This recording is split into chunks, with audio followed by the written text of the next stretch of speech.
ସାଙ୍ଗମାନେ ଶୁଭ ସକାଳ ସମସ୍ତଙ୍କୁ ଶୁଭ ସକାଳ।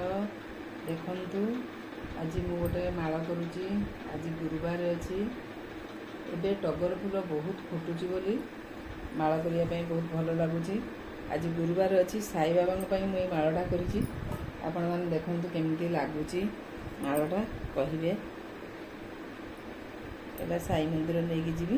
ସାଇବାବାଙ୍କ ପାଇଁ ଏଇ ମାଳଟା ତିଆରି କରିଛି।